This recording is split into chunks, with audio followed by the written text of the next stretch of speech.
Одной из пока не столь хорошо известных и освоенных тем является отражение в его творчестве темы исламской цивилизации восточного мира. Профессор Петр Кралюк провел целое исследование на эту тему. Взаимоотношения крымских татар и украинцев были не безоблачны и непросты. Имел место и стереотип злого татарина, но и взаимное сотрудничество, вполне мирные контакты. Известным фактом является то, что Богдан Хмельницкий, воюя против поляков, взял союзником крымского хана, а Запорожская сечь возникла как оригинальный феномен, порожденный как славянским, так и тюркским мирами. В самой же украинской культуре незримо присутствуют тюркские элементы, многочисленные тюркизмы в украинском языке, тюркские корни некоторых украинских фамилий, отдельные детали быта, заимствованные у тюрков, пишет профессор Кралюк. Обращение Шевченко к тюркской проблематике прослеживается уже в раннем творчестве поэта.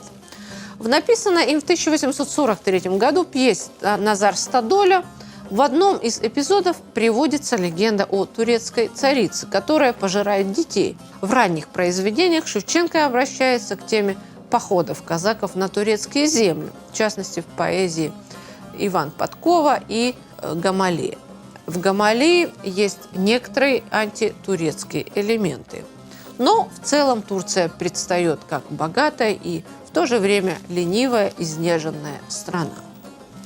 К числу известных произведений Шевченко относится поэма «Кавказ». В ней поднимается тема завоевания Северного Кавказа, где жили мусульманские народы имперской России. Кавказская тема занимала видное место в русской литературе того времени.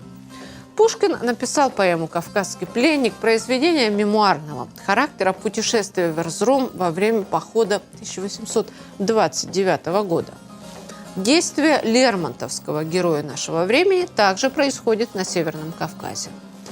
Кавказ Шевченко заметно выделяется на фоне этих произведений своей антиимперской направленностью. Автор демонстрирует явную симпатию к мусульманским народам Северного Кавказа. Ему импонирует то, что они борются за свою свободу на своей земле, за свой хлеб и за свой дом. Шевченко, в отличие от русских авторов, не показывает никакого превосходства цивилизации над кавказскими народами, с уважением относится к их способу жизни и к вере. Для него они герои, которым Бог помогает. Слава синим горным кручам, подо льдами скрытым, слава витязям великим, Богом незабытым. Вы боритесь, поборете, Бог вам помогает. С вами правда, с вами слава и воля святая. Завершая эту программу, скажу, что к 170-й годовщине со дня выхода первого поэтического сборника Тараса Шевченко в Крымско-татарской библиотеке имени Гаспринского в Симферополе состоялась презентация книг великого Кобзаря, которые были переведены на крымско-татарский язык. Это книги Сайлама Шейрлер, избранные стихотворения, и Узах ве Якын Шевченко, далекий и близкий Шевченко.